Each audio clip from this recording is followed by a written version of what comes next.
بسم الله الرحمن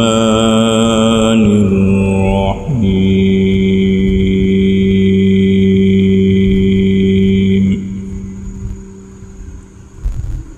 قل يا أيها الكافرون قل يا أيها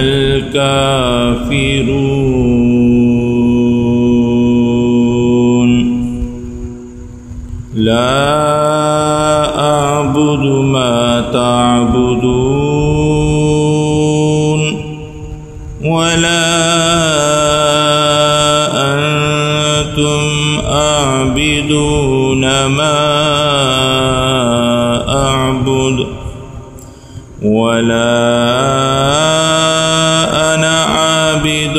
ما عبدتم ولا أنتم عابدون ما أعبد لكم دينكم ولي دين.